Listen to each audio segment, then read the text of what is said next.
Hi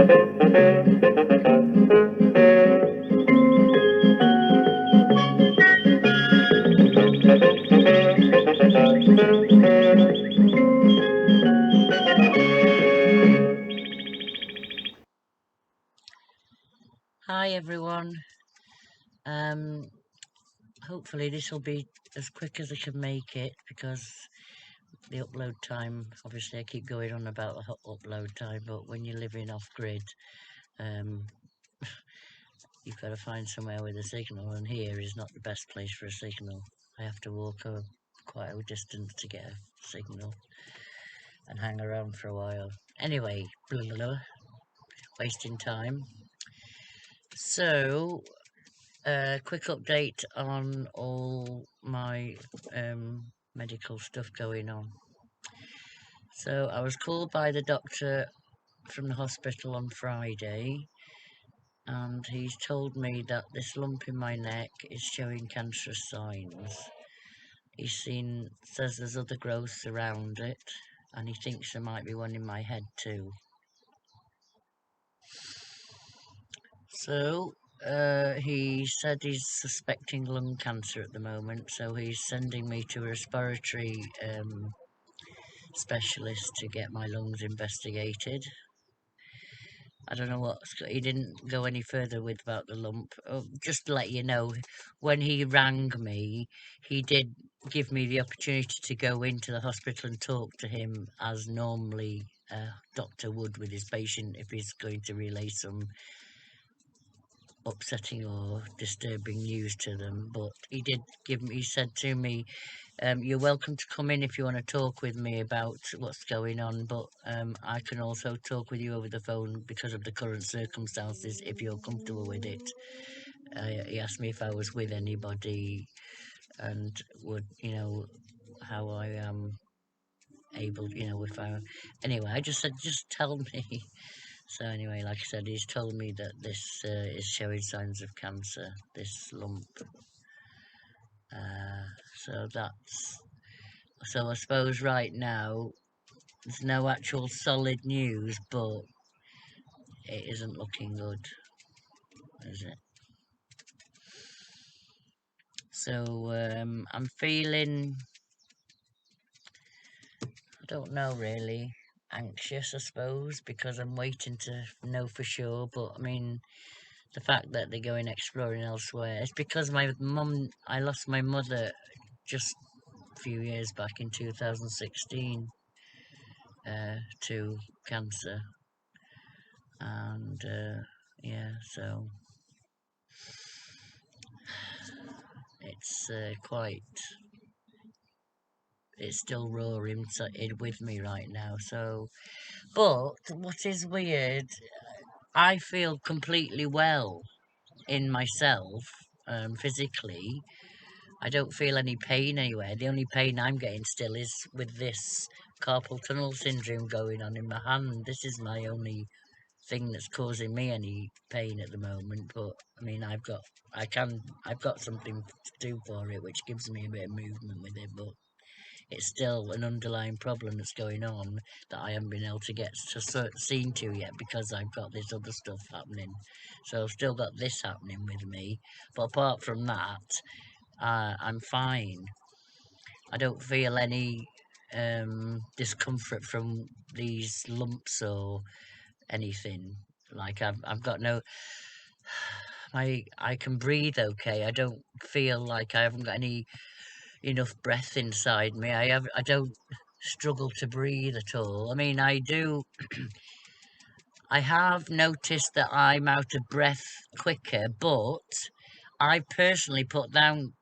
The thing is, 2 years ago, before all this happened, with me foot, which started it all off, I was a very fit, confident, abled woman, driving me big trucks, jumping up and down, running, dancing. I love dancing.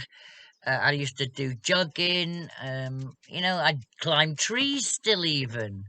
At my age, in my 50s, I still like to climb a tree.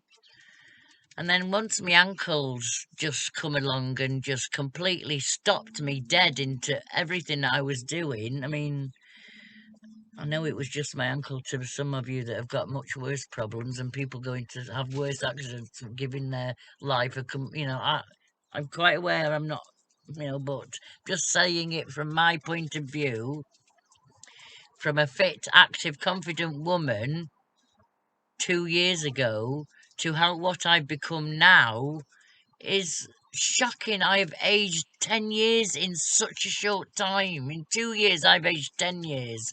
My body, I put so much weight on because I've done no exercise because of my ankle. Me and Amy used to walk miles when we were in the truck. We were walking all over the place, me and Amy. And then when we first come home, before when we come home for the weekends, when we're off, we'd go for miles along. Oh, I don't know. I just miss all of that. The other thing I miss more than you can imagine is dancing. I used to love dancing. That used to keep me fit too. So I've had no exercise whatsoever for 2 years. So that obviously has had its toll. So I put weight on. Being a bit depressed has made me eat things that I probably shouldn't have, and I haven't looked after my diet as well. Well, certainly since I've not lived in the house, my diet isn't as good as it should be because I haven't got the space or the storage for the food or the space to do the cooking to make myself decent dinners. I haven't got a fridge set up.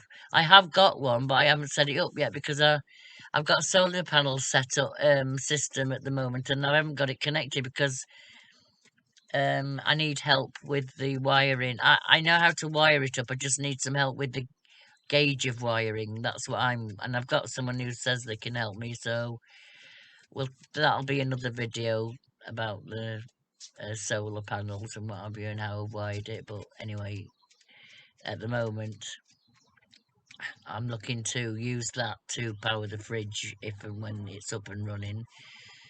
Because right now I'm not eating properly at all because I've got nowhere to store fresh food at all. Milk goes off in 2 days now this weather's turned nice. I used to get 4 pinters and it'd last me the whole 4 pints. Now a 2 pint is only just lasting me. So, because I drink plenty of milk, because I drink cups of tea and coffee all day.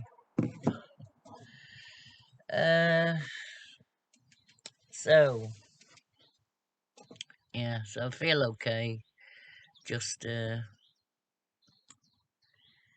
until I hear some proper news, I suppose nothing can sink in with me. You obviously think about what ifs and maybes, but obviously, like I say, until we've had some solid results, there's no point in dwelling on anything yet.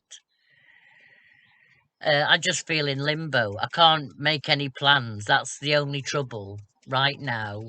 I can't plan anything. I can't move anywhere because I need to be around here to be in the because I'm near the hospital. I know my friends and people who I know and lived here for 30 years, obviously. So there's no point in me moving anywhere. If I could just keep this land, if I could get hold of this land for me, and I wouldn't have to. Oh well, that's another thing. I've been thinking so much if this land was mine, how wonderful it'd be, and I'd be able to stay here and not have to worry and can get me treatment and whatever.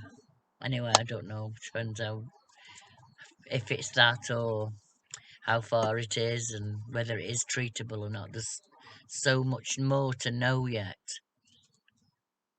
So all we know right now is this lump is showing signs of cancer. So right now, it could be nothing. Or it could be something that's been going on inside me and it's spread all the way up here into my head and it's way too far gone to be, even thought of saving. That's the other thing. So and then we've got to decide that also, if it turns out to be something that they can treat, how evasive and intense is the treatment, and whether I would want to and what the chances are after it and all that, because, you know, I saw my mother suffer after the treatment, you know, with the treatment. She seemed okay without the treatment, but the moment she started having treatment, she went downhill. So, and it didn't save her in the end, so it just prolonged it for her. And I don't want to die, and she's wanted, halfway through her treatment, she wanted to die. She'd had enough. And right now, I do not want to die. I have so much to do. I've got 3 young granddaughters that I need to see grow up. I need to go and see my children. I haven't seen any of them for all of last year because of this COVID. I wanted to go to Sweden where my son is and see my granddaughter over there. Oh, I've got so much to live for right now, and this is not the time to die. Anyway, so that's what I think of, stuff like that. So it's making me anxious, but I'm okay.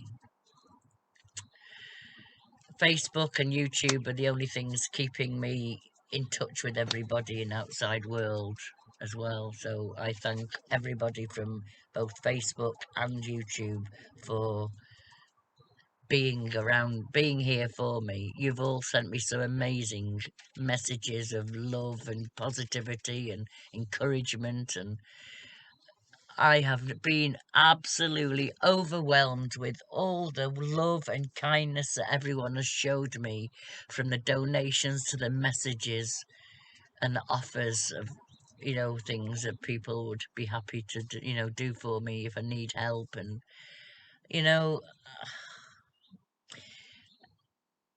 this will change things for me. If I get through all this okay on the other side, I think, you know, it's going to change my outlook on life completely, and hopefully, you know, make something more positive with myself. So again, apart from thanking everyone, I need to really thank Clive from Big Clive Live. You have just been, without your help, I wouldn't have got, you know, my car, a car sorted, the van legal, you know, this laptop, geez, that was an unforeseen expense that I really didn't need, was a new laptop. But thank goodness for that. But the thing is, you know, because my, what did I, the universal credit is only paying me so much a month, and everything like my containers and this place is costing me more than what I'm getting. That GoFundMe is just going down and down, and so I don't know how long that can keep me going at the moment. Because I've had a lot of big expense at the very beginning, so all of what is there isn't. There's only half of it there now, and that'll only keep me going for so long. But I don't know what to do with it, whether to to try and save it, but I can't, because I need to use it. Someone had said they might come and help me buy this land, but I can't really be using that £5,000 to buy this land, because I need it to live on for the next God knows how long. And, you know, I might not have long, but I might need it for at least, you know, a while yet. We'll see. I don't know. No plans can be made until I know what's going on with myself. The other people I need to thank is Simon Lavelle and, no, Danny Lavelle and Simon, who are the people who are responsible for the Guardian article, which generated another massive boost to my GoFundMe fund.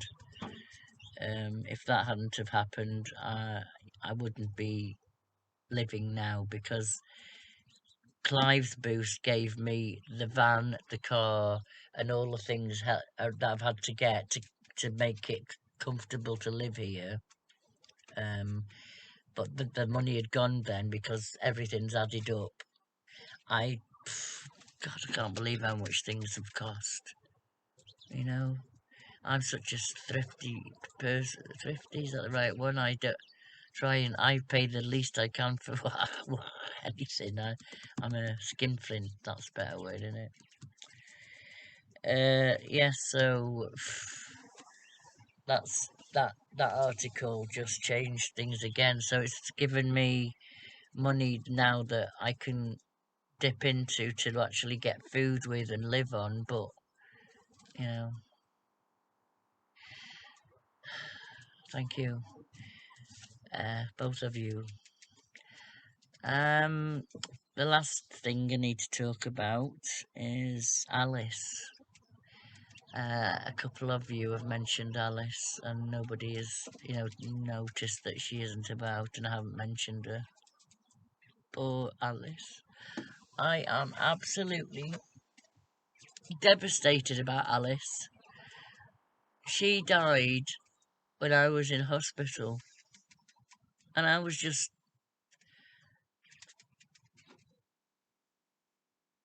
I tell you, I broke my heart because Alice was a scruffy little hen when she first come to me with hardly much feathers, and her plumage had blossomed so beautifully.